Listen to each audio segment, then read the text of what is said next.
નમસ્કાર વિદ્યાર્થી મિત્રો, તમારું સ્વાગત છે KR પટેલ્સ ગ્રુપ ટ્યુશનમાં.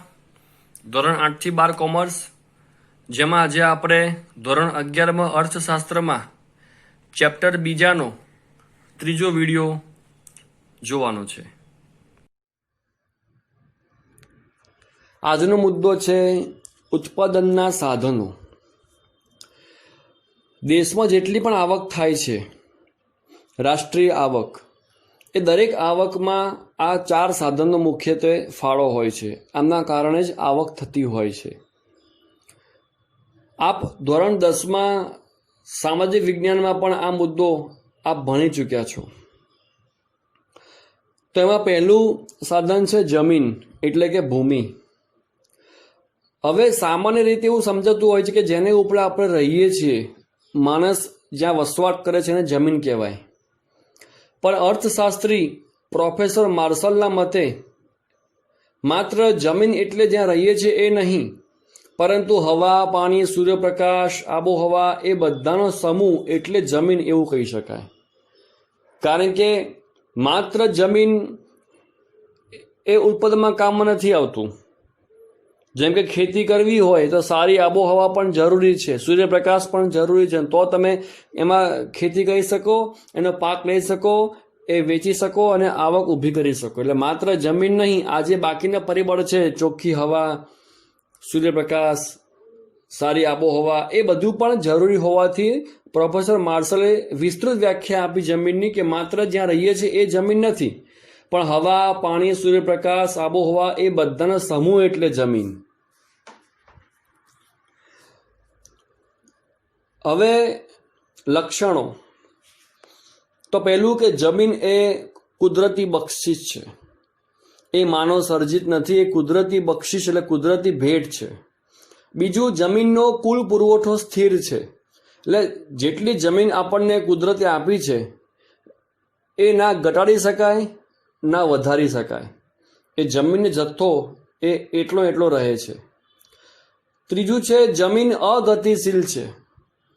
એટલે નડિયાદની જમીનને સુરતમાં ના લઈ જઈ શકાય, અમદાવાદની જમીનને રાજકોટ ના લઈ જઈ શકાય. તો જે જમીન જ્યાં હોય ત્યાં જ રહે છે, એટલે એ જમીન સ્થિર કહેવાય, અગતિશીલ, જે ગતિ કરતી નથી. ત્રીજું છે તેની ફળદ્રુપતા અલગ અલગ હોય છે. એ પણ આપણે જોયું હતું એસએસમાં ધોરણ 10માં, કે કાપની જમીન હોય, કાળી જમીન હોય, રાતી જમીન હોય, પડખાઉ હોય, પહાડી જમીન હોય, એવી ઘણી બધી દલદલી જમીન હોય. એ દરેક જમીનની ફળદ્રુપતા કેવી હોય છે? અલગ અલગ હોય છે. અને પાંચમું મુખ્ય વસ્તુ છે કે જમીનના વળતરને ભાડું કહે છે. તમે આ ખાસ લખી રાખજો કે આ જે ઉત્પાદનના ખાસ 4 સાધન છે એમની જે આવક થાય એનું નામ શું છે. જેમ કે ધંધો હોય તો નફો મળે, નોકરી હોય તો પગાર મળે, અને વ્યવસાયિક હોય તો ફી મળે. દરેકમાં મળે છે પૈસા જ, પરંતુ દરેકમાં આવકનું નામ અલગ અલગ છે. ધંધામાં નફો, નોકરીમાં પગાર, વ્યવસાયમાં ફી. એ રીતે આ જે જમીન, જે આપણું જે સાધન છે એની આવકનું નામ છે ભાડું. આપ ખાસ લખી રાખજો, ભાડું. તો આ વાત થઈ જમીનની. બીજું છે શ્રમ. હવે શ્રમ એટલે આપણે શું લાગે કે ભાઈ કોઈક મજૂર કામ કરતો હશે એને માત્ર શ્રમ કહી શકાય, પણ નહીં. શ્રમ એટલે માત્ર કોઈ વ્યક્તિ શારીરિક શ્રમ કરતો હોય, મહેનત કરતો હોય, પરસેવો પાડતો હોય, માત્ર એ જ શ્રમ નથી, બીજા ઘણા શ્રમ છે. એટલે શ્રમ હોય 2 પ્રકારના, શારીરિક અને માનસિક. કોઈ શિક્ષક શાળામાં ભણાવતો હોય તો એ પણ માનસિક શ્રમ કરે છે, અને કોઈ મજૂર કોઈ બાંધકામની સાઇટ પર કામ કરતો હોય તો એ શારીરિક શ્રમ કરે છે. બંને શ્રમ એટલા માટે કહી શકાય કારણ કે બંને કોકની દેખરેખ હેઠળ મને પગાર મળશે એ અપેક્ષાથી કામ કરે છે, એટલે એ શ્રમ કહેવાય છે. કોઈ શિક્ષક પોતાના ક્લાસીસ ચલાવતા હોય અને સંચાલક પોતે જ હોય તો એ શ્રમ ના કહેવાય, કારણ કે કોઈની દેખરેખ હેઠળ કામ નથી કરતા, પોતે જ પોતાના બોસ છે. પણ તમે ક્યાંક નોકરી કરો છો તો તમે કોકની દેખરેખ હેઠળ, એટલે કે એ તમારું ઉપર ધ્યાન રાખે તમે કેવું કામ કરો છો, કેટલું કામ કરો છો, અને તમારું કામ કેવું છે એ બધું ત્યાં નજર રખાય છે, અને તો તમને પગાર વધારો આપવો કે ના આપવો નક્કી કરાય છે. કોઈ પણ કર્મચારી કામ કરતો, કોઈ પણ પ્રાઇવેટ કંપનીમાં કે સરકારી કંપનીમાં કોઈ પણ જ્યાં કામ કરતો હોય ત્યાં એના કામ ઉપર દેખરેખ એટલે કે સુપરવાઇઝર હોય. તો શ્રમની વ્યાખ્યા એવી છે કે અન્ય વ્યક્તિની દેખરેખ હેઠળ વળતરની અપેક્ષાથી, જો કોકની દેખરેખ હેઠળ સુપરવાઇઝર હોય અને અપેક્ષા કઈ હોય વળતરની, મને કંઈક મળશે, તો કોકની દેખરેખ હેઠળ વળતરની અપેક્ષાથી થતું માનસિક કે શારીરિક કાર્ય એને આપણે શ્રમ કહીએ છીએ. અને એ શ્રમ કરનાર વ્યક્તિને શ્રમિક કહે છે. એટલે શ્રમિક એટલે માત્ર મજૂરો. હવે એ ખ્યાલ નાનો કહેવાશે. મેં કહ્યું એમ જે કોઈ કોકરા ત્યાં નોકરી કરતો હોય એ બધા શ્રમિક આપણે કહી શકીએ, કારણ કે કાં તો શારીરિક કામ કરતો હોય કાં તો એ માનસિક કામ કરતો હશે. અને ઘણા અર્થશાસ્ત્રી એમ માને છે કે ઉત્પાદનના માત્ર બે જ મૂળભૂત સાધન છે, આ જમીન અને શ્રમ. આ બે જ મૂળભૂત સાધન છે એવું ઘણા માનતા હોય છે. હવે લક્ષણ જોઈએ આપણે કે શ્રમમાં લક્ષણ કયા કયા છે. તો પહેલું, શ્રમ અને શ્રમિક અવિભાજ્ય છે. શ્રમ અને શ્રમિક અવિભાજ્ય છે, એટલે કે એમને અલગ કરી શકાતા નથી.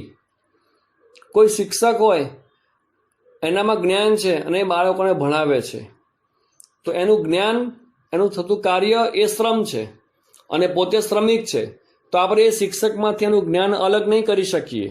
બંને અવિભાજ્ય છે. કોઈ મહેનતુ માણસ હોય જેનું શરીર ખડતળ છે, મજબૂત છે અને એ બહુ મહેનતનું કામ કરે છે કે જ્યાં બહુ જ શારીરિક બળ લગાવવું પડતું હોય, તો એ વ્યક્તિ અને એનું બળ, એની તાકાત એને અલગ નહીં કરી શકાય.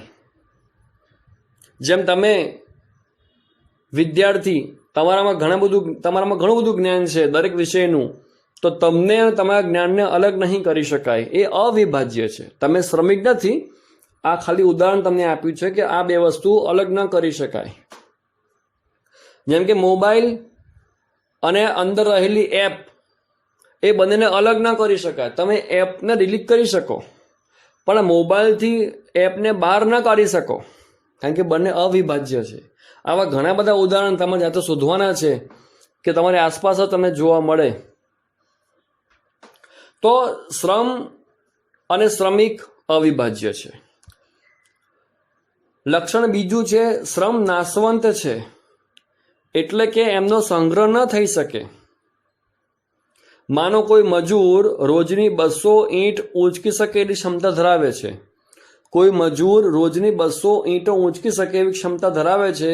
હવે કોઈક દિવસ એને કામ ન કર્યું, રજા હતી, ક્યાંક બહાર ગયા હશે, તો આજે એને શ્રમ નથી કર્યું, તો આજનો શ્રમ ગયો, એ એનો સંગ્રહ ન થાય. એટલે કે હવે આવતીકાલે એ 200 ને 200 400 ઈંટ ન ઊંચકી શકે, કારણ કે આજની 200 ઈંટ ક્યાં ઊંચકી હતી, તો એ શ્રમ બચ્યો ને, તો એ ચલો કાલે કામમાં આવશે, તો કાલે આજની 200 કાલની 200 એમ 400 ઈંટ ઊંચકી શકશે. એવું નથી હોતું. એટલે શ્રમનો સંગ્રહ ન થાય.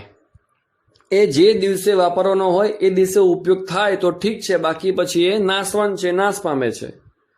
જેમ તમારા મોબાઈલમાં હાલ જે અમુક સ્કીમ ચાલતી હોય છે કે રોજના 1 GB વાપરવા મળે, પણ તમે ધારો કે 400 MB વાપરે, તો બાકીના જે હોય એ આવતીકાલે કેરી ફોરવર્ડ ન થાય, એ આજે નાશ પામ્યા અને કાલે ફરીથી નવી ગણતરી શરૂ થાય.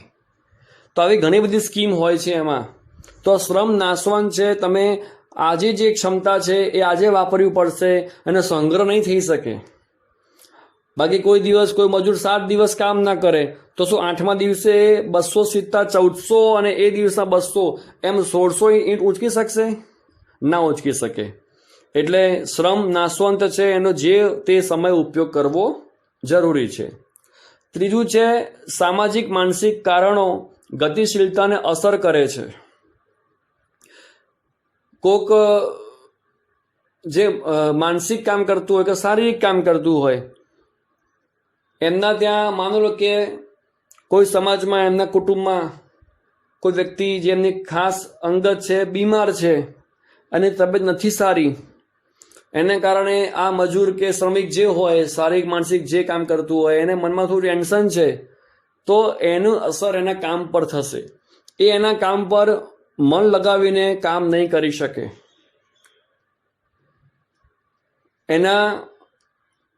ઘરમાં કે કુટુંબમાં કોઈ ઝઘડો થયો છે તો એની અસર એના મગજ પર હોવાથી એ જ્યારે કામ પર જશે તો ત્યાં એ વ્યવસ્થિત કામ નહીં કરી શકે.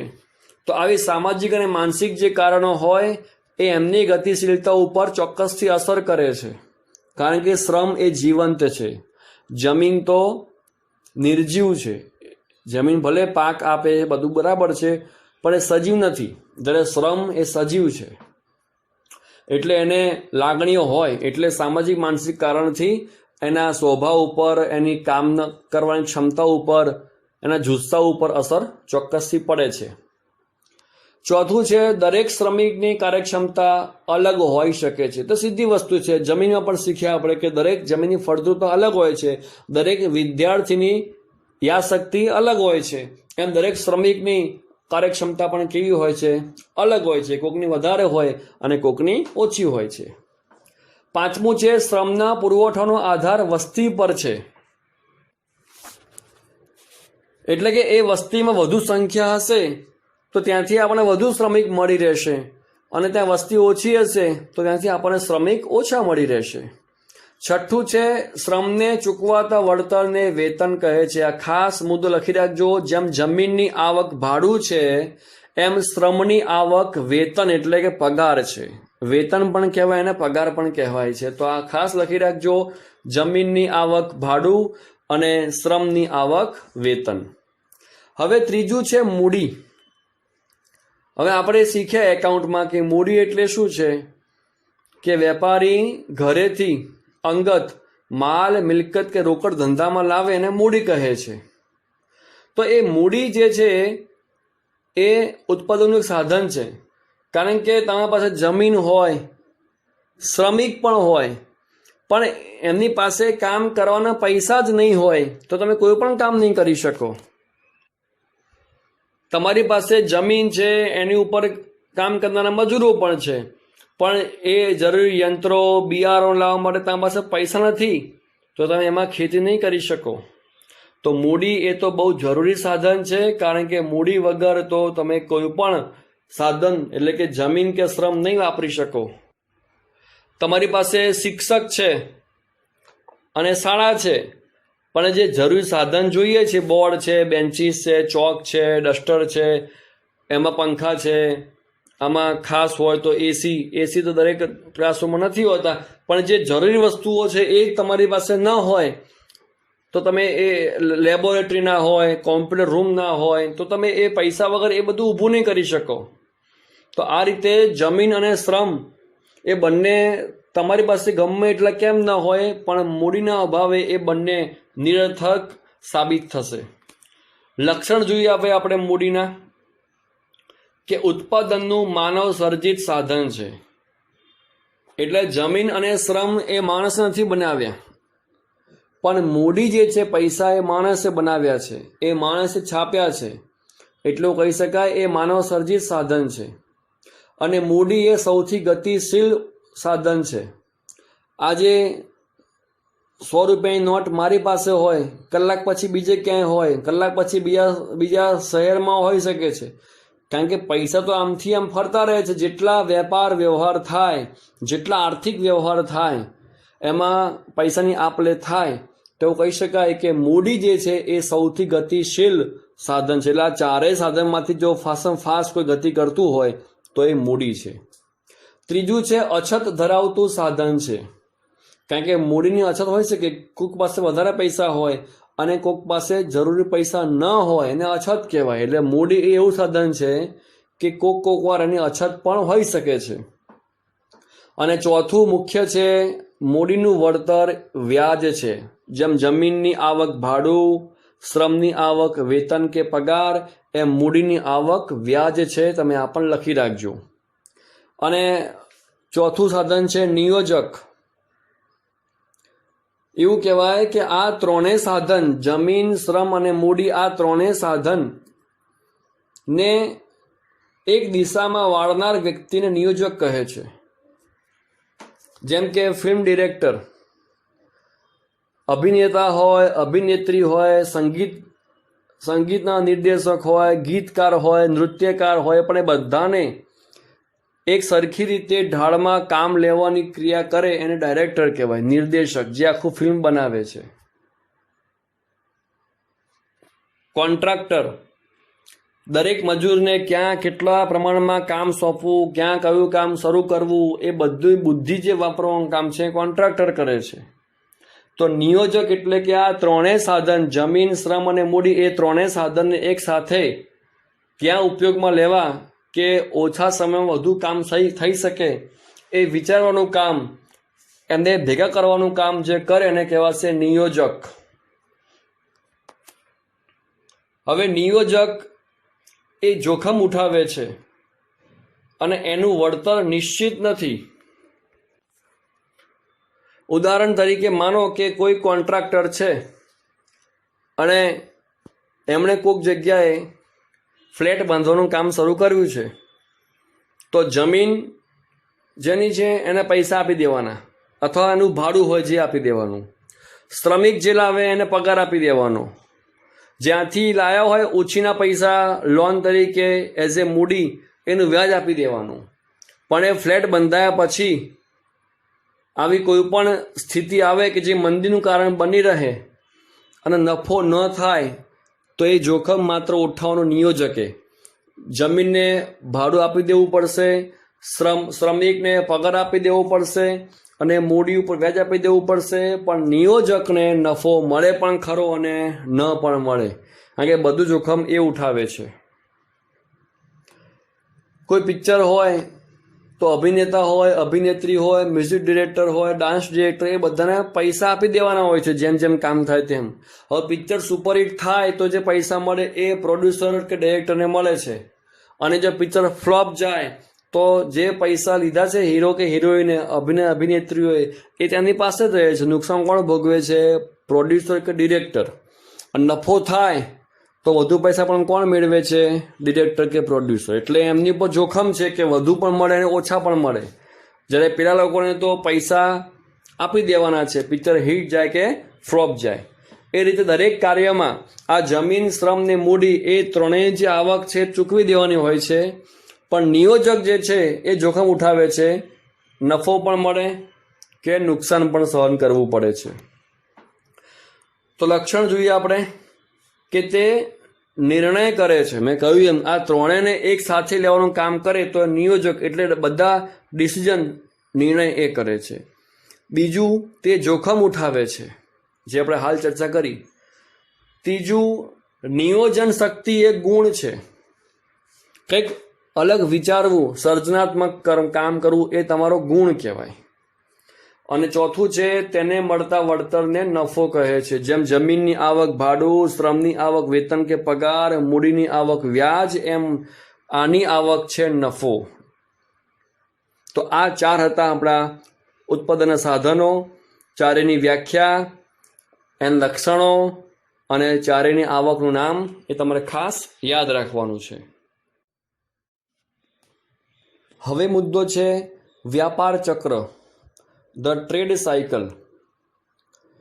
હવે આ મુદ્દો શરૂ કરતા પહેલાં તમને એકદમ સાદી ભાષામાં કહી દઉં કે કોઈ પણ વેપાર હોય, દુકાન હોય, ધંધો હોય, જેને આપણે બિઝનેસ કહીએ છીએ, કે કોઈ પણ વ્યવસાયિક વ્યક્તિ હોય, એ દરેકની આવક દર વર્ષે એક સરખી રહેતી નથી. એ તો આપ સમજો છો, સામાન્ય વસ્તુ છે કે કોઈ પણ દુકાનમાં દરરોજ એક સરખો નફો, એક સરખું વેચાણ થતું નથી. ક્યારેક વધારે હોય છે, ક્યારેક ઓછું હોય છે, ક્યારેક શૂન્ય પણ હોય છે કે એક પણ ગ્રાહક ના આવે. તો કોઈ પણ વેપાર હોય એમાં હંમેશા ઉતાર ચઢાવ તો રહે છે. નફો વધી પણ જાય, અમુક નુકસાન સહન કરવું પડે. તો એ આપ સમજી શકો છો કે કોઈ પણ દુકાન હોય, ટૂંકમાં કોઈ પણ બિઝનેસ હોય, એમાં ઉતાર ચઢાવ રહેવાના. કદી કોઈ સિક્યોર બિઝનેસ છે જ નહીં કે આ બિઝનેસમાં અમે સલામત છીએ અને હંમેશા ચાલતો રહેશે. ઘણા બધા કારણો છે, આપણે શીખ્યા બીએમાં જોખમની અનિશ્ચિતતાઓ, શીખ્યા વાણિજ્ય વ્યવસ્થામાં આપણે. તો ઘણા બધા જોખમ એવા છે કે જે ક્યારે આવી જાય એની કલ્પના પણ કોઈ કરી હોતી નથી, અને કારણે એની ઉપર ચોક્કસ અસર થાય છે. એટલે એને વેપાર ચક્ર કહે છે, કારણ કે ફરતું રહે છે. ક્યારેક સારા દિવસો આવે, ક્યારેક ખરાબ દિવસો આવે, એ બધા દિવસો લોકોએ જોવા પડે છે. એમ તો માણસ જીવનમાં પણ જોઈ શકો છો આપ કે દિવસો સુખના પણ આવે છે, દુઃખના પણ આવે છે. સુખના દિવસ પણ જતા રહે છે અને દુઃખના દિવસ પણ જતા રહે છે. એમ વેપારમાં પણ આવી બધી જ સ્થિતિનો સામનો કરવો પડે. એટલે આ ટોપિકમાં આપણે એ જ શીખવાનું છે કે આ ચક્ર જે છે સારા અને ખરાબ દિવસોનું એ ચાલે છે. તો એના પ્રકારો જોવા જઈએ આપણે તો પહેલો પ્રકાર છે આકસ્મિક આર્થિક પરિવર્તનો. એટલે આ જે 4 પ્રકાર આપ જોઈ રહ્યા છો એ 4 કારણ છે કોના આ વ્યાપાર ચક્ર થવાના. એટલે કે સારા અને ખરાબ દિવસો કેમ આવે છે, આ કેમ બદલાતા રહે છે, એનું આવવાનું કારણ શું છે. તો આવા ઘણા બધા કારણો છે જેમાંથી આપણે 4 કારણ અહીંયા શીખીએ છીએ. પહેલું કારણ છે આકસ્મિક આર્થિક પરિવર્તનો. આકસ્મિક જુઓ એટલે શું? અનિશ્ચિત, કે અચાનક વાવાઝોડું આવી જાય, ખૂબ વરસાદ પડે, પૂર આવે, દુકાળ પડે, ક્યાંક તોફાન થાય, કરફ્યુ પડી જાય, આવો કોઈ વાયરસ ફેલાય તો મહામારી ફેલાય. ઘણા બધા કારણથી ધંધામાં તેજી મંદી આવી શકે છે. એટલે ઉતાર ચઢાવ થાય છે. તો પહેલું કારણ છે આકસ્મિક. બીજું છે મોસમી આર્થિક પરિવર્તનો, જે ઋતુ ઉપર આધારિત છે. શિયાળો, ઉનાળો, ચોમાસું, આ દરેક ઋતુમાં દરેક વસ્તુની માંગ બદલાય છે. તમે જુઓ ચ્યવનપ્રાશ. ચ્યવનપ્રાશ મોટાભાગે શિયાળામાં ખવાતું હોય છે, એમાં એની બહુ માંગ હોય, ત્યારે તમે ટીવીમાં એડ પણ જોઈ શકો છો. ચોમાસામાં કે ઉનાળામાં તમે એની એડ નહીં જોવા મળે. પણ હાલ જે ચાલે છે સ્થિતિ, તો તમારી ઇમ્યુનિટી વધારવા માટે પણ આ કામમાં આવે એમ કરીને એની જાહેરાત ચાલુ થઈ છે. અને તમે હાલ એ પણ અમુક લોકો એનો વપરાશ કરતા હશે, કારણ કે શરીરમાં ઇમ્યુનિટી એટલે કે રોગ પ્રતિકારક શક્તિ વધારવા માટે પણ એ કામમાં આવે છે. એવી જાહેરાત હવે ટીવીમાં જોઈ શકાય છે. તો કોલ્ડ ડ્રિંક્સ તમે જુઓ કે તમે મોટાભાગની વધુ પડતી જાહેરાત જોશો ઉનાળામાં. શિયાળામાં ચોમાસામાં એડ આવે પણ એ ઓછા પ્રમાણમાં આવે, અને ઉનાળામાં એ વધુ પ્રમાણમાં આવે, કારણ કે એની માંગ ત્યારે વધારે હોય છે. તો આ બધા મોસમી પરિવર્તનો છે કે મોસમ પ્રમાણે આઈસ્ક્રીમ એ પણ બધા એની એડ ઉનાળામાં વધારે આવતી હોય છે. તો આવી ઘણી વસ્તુઓ હોય જે સિઝનલ કહેવાય છે. તમે જાતે વિચારજો કે કઈ કઈ વસ્તુઓ સિઝનલ છે. ભલે મળતી 12 માસ હોય, આઈસ્ક્રીમ 12 માસ મળે, પણ વધુ પડતો વપરાશ થાય ઉનાળામાં, એટલે એનું પ્રમાણ જે છે, જાહેરાતનું પ્રમાણ એ ત્યારે વધારે તમને જોવા મળે છે. તો આપ જાતે સોચજો કે કઈ વસ્તુ 12 માસ ભલે મળતી હોય, પણ એમાં પણ મોસમને આધારે પરિવર્તન થતા હોય છે. એને કહેવાશે મોસમી આર્થિક પરિવર્તનો, કે જે મોસમને આધારે એમાં વેચાણમાં વધારો ઘટાડો થઈ શકે છે. ત્રીજું છે દીર્ઘકાલીન આર્થિક પરિવર્તનો. અમુક એવા પરિવર્તનો હોય કે જે લાંબા સમય સુધી એક જ દિશામાં ચાલ્યા કરે છે, એક જ દિશામાં. એને કહેવાય દીર્ઘકાલીન, કે જેની અસર કોઈ 6 મહિના 8 મહિના નહીં, એ 5 કે 10 વર્ષ સુધી ચાલતી રહે છે. કે એના પરિવર્તનો કોઈ એક જ દિશામાં હોય છે, એમાં ચક્રાકાર જેવું કશું હોતું નથી. અને ચોથું છે ચક્રવત આર્થિક પરિવર્તનો. એટલે એમાં કોઈ નિશ્ચિતતા હોય જ નહીં. એક જ દિવસમાં વધારો પણ જોવા મળે, ઘટાડો પણ જોવા મળે. એક જ અઠવાડિયામાં, એક જ મહિનામાં, આવા ટૂંકા સમયમાં તમને એની વધઘટ ચોક્કસ જોવા મળે. એટલે કોઈ નિશ્ચિત જ ના હોય કે આ કયો સમય છે, સારો કે ખરાબ, કોઈ નિશ્ચિત તમે કહી જ ના શકો. તો એને કહેવાશે ચક્રવત, કે જેમાં ચક્રવત ચાલતું રહે છે. તો ઘણા બધા અર્થશાસ્ત્રીઓએ આ 4 પ્રકાર વ્યાપાર ચક્ર સમજાવવા માટે વ્યાખ્યા એમના મત પ્રમાણે આપવાનો પ્રયત્ન કર્યો છે. જેમ કે પ્રોફેસર હેબરલર જણાવે છે કે વારાફરતી આવતા સારા અને ખરાબ આર્થિક પરિવર્તનો એટલે વ્યાપાર ચક્ર, જે વારાફરતી આવે છે. મેં વાત કરી એમ કે વેપાર હોય કે જીવન હોય, સારા અને ખરાબ દિવસો કે સ્થિતિ એ વારાફરતી આવતી હોય છે. તો વારાફરતી આવતા સારા અને ખરાબ પરિવર્તનો એટલે વ્યાપાર ચક્ર. પણ હોટ્રે એવું કહે છે આપણને, એ જ વસ્તુ કહે છે, થોડું ફેરવી કીધી આપણને, કે વેપારના સારા અને ખરાબ તબક્કાઓ કે જે વારાફરતી આવે છે તે વ્યાપાર ચક્ર છે. બંનેમાં વસ્તુ એક જ છે કે વારાફરતી આવે છે સારા ખરાબ તબક્કાઓ. તો વારાફરતી અને સારા ખરાબ આ બે શબ્દો ઉલટ પુલટ કરી નાખ્યા છે. બાકી બંને વ્યક્તિઓએ વ્યાખ્યા સરખી આપી છે, ખાલી વાક્ય રચનાનો ફરક છે બંનેમાં. હવે જોઈએ આપણે તબક્કાઓ. તો તબક્કાઓ આપ જોઈ શકો છો કે 4 તબક્કાઓ છે, પણ એ પહેલાં લક્ષણ પણ થોડા જોઈ લઈએ આપણે. લક્ષણમાં એવું છે કે આર્થિક ઉથલપાથલ થાય છે. એ તો સીધી વસ્તુ છે કે વ્યાપાર ચક્રમાં તેજી મંદી આવે, સારા ખરાબ દિવસો આવે તો ઉથલપાથલ થાય. લક્ષણ બીજું છે અર્થતંત્રમાં સારા અને ખરાબ એ બંને તબક્કાઓ જોવા મળે છે. તો એ તો આપણે ઘણી ચર્ચા કરી એની.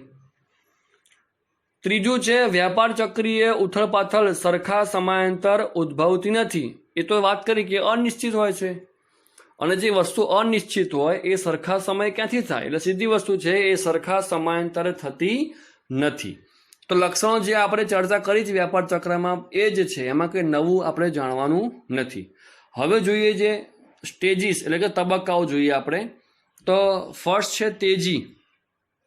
હવે આ શબ્દો પણ આપણે ઘણીવાર સાંભળતા હોય છે કે ભાઈ ધંધામાં બહુ તેજી છે, બહુ તેજી છે, એટલે કે વેપાર બહુ ચાલે છે, નફો પણ સારો એવો થાય છે. આવું ક્યારે થાય? જ્યારે ગ્રાહકને એ વસ્તુની બહુ જરૂર હોય તો જ એ લેવા જવાનો છે. તો ગ્રાહકની માંગ વધે ત્યારે ચોક્કસ કહી શકાય કે વેપારમાં તેજી આવે છે. અને વેપાર જેટલા પણ પૈસા રોકે એટલે કે મૂડી લાવે એની ઉપર એને ઊંચો વળતર પ્રાપ્ત થાય છે, નફો સારો એવો મળી રહે છે. દરેક વેપારી નફો સારો મળે છે. તેજી એટલે કે ઊંચી માંગના કારણે નફામાં વધારો. બીજું છે ઓટ. હવે આ શબ્દ આપણે સાંભળ્યો હશે, ભરતી અને ઓટ. દરિયાનું પાણી જ્યારે વધી જાય એને ભરતી કહેવાય, અને ઘટી જાય એને ઓટ કહેવાય. તો અહીંયા ઓટ એટલે શું? નુકસાન? ના, એવું નથી. નફો સહેજ ઓછો થાય એને ઓટ કહેવાય. એટલે તેજી એટલે શું? નફો બહુ જ વધારે પડતો હોય, અને ઓટ એટલે એ જ તેજીમાં સહેજ ઘટાડો થાય. કારણ કે હવે તેજીને કારણે વેપારી વધુ રોકાણ કરશે, વધુ માલ દુકાનમાં ભરશે, પણ હવે ધીરે ધીરે ગ્રાહકની માંગ સહેજ ઘટશે તો એનું વેચાણ ધીરે ધીરે ઘટશે. નફો થવાનો જ છે. ગ્રાહક આવતા સાવ બંધ નથી થઈ ગયા, ગ્રાહક તો આવે જ છે, પણ તેજીમાં જે ગ્રાહકો આવતા હતા એટલા ગ્રાહકો નથી આવતા. એટલે ઓટ એટલે એવું કહી શકાય કે તેજીમાં સહેજ ઘટાડો. ત્રીજું છે મંદી. મંદી એટલે એવું કહી શકાય કે તેજીનું એકદમ વિરોધી, કે ગ્રાહકો બિલકુલ ના આવે, વસ્તુ એમને એમ પડી રહે, માંગ શૂન્ય થઈ જાય અને દુકાન જે જથ્થો હોય પુરવઠો વસ્તુનો સ્ટોક એ વધી પડે, બિલકુલ ખૂટે જ નહીં, એ વેચાય જ નહીં. તો નફો એકદમ ઘટવા લાગે છે. અને મંદી એટલે કે એવું કહી શકાય કે લોકો પાસે, ગ્રાહક પાસે પૈસા તો છે પણ એ ખરીદીની ઈચ્છા ધરાવતા નથી, કારણ કે એમને હાલ એની વસ્તુની જરૂર લાગતી નથી. તમે હાલ જુઓ કે હાલનો જે સમય ચાલી રહ્યો છે, આજથી 4 મહિના પહેલાં જે રીતે લોકો બેફામ પૈસા વાપરતા હતા, અત્યારે એ જ વસ્તુ નથી ખરીદતા જેની એ લોકોને જરૂર નથી. જે વસ્તુ આજથી 4 મહિના પહેલાં બિંદાસ ખરીદતા હતા, હવે એ વસ્તુની જરૂરિયાત હોય તો જ ખરીદે છે, કારણ કે હવે ખબર પડી ગઈ છે કે બચત એ જ ભવિષ્યની કમાઈ છે. તો અત્યારે ગ્રાહક પાસે એટલે લોકો પાસે પૈસા તો છે પણ જે બિનજરૂરી ખર્ચ છે એ નથી કરતા. તો મંદીમાં એ જ સ્થિતિ દર્શાવે છે કે ગ્રાહકની માંગ શૂન્ય થવા તરફ જઈ રહી છે. ચોથું છે સુધારણા. એટલે સુધારો થવો, કે જે ગ્રાહક માંગ નહોતો કરતો એ ધીરે ધીરે સ્થિતિ થાળે પડતા એ પાછો એ વસ્તુની માંગ કરશે. ધીરે ધીરે માંગ વધશે એટલે એનું ઉત્પાદન કરવું પડશે, એનું વેચાણ થશે, નફો થશે. આમ ધીરે ધીરે પાછી સ્થિતિ સુધરશે. તો સુધારણા પ્રક્રિયા છે ને એ આપમેળે થાય છે, એ સમયે સમયે બદલાતા રહે છે. જેમ જેમ આ સમય વીતી જશે, બીજા 3 કે 4 કે 5 કે 6 મહિના વીતી જશે અને પછી ગ્રાહક ફરીથી પાછો જે વસ્તુ બિનજરૂરી છે એનો ખર્ચ કરતો થઈ જશે. આ વ્યાપાર ચક્ર કહેવાય, જે આપમેળે ચાલતું રહે છે, જેમાં કોઈ વ્યક્તિ કે કંપની કશું કરી શકતી નથી. આ સમયને આધારે બધું બદલાતું રહે છે અને આ સ્થિતિ ધીરે ધીરે સુધરે એને કહેવાય સુધારણા. તો વ્યાપાર ચક્રમાં ખાસ કરીને આ વસ્તુ તમારે ખાસ ધ્યાનમાં રાખવાની હતી કે બસ દિવસો સારા પણ હોય અને ખરાબ પણ હોય અને કોઈ દિવસો કાયમી રહેતા નથી, એ બદલાતા રહે છે. બસ આ જ છે ચક્ર, વેપાર ચક્ર. અહીંયા આપણો આ પાઠ પૂરો કરીએ છીએ. આપ એનો અભ્યાસ કરતા રહેજો. આવજો.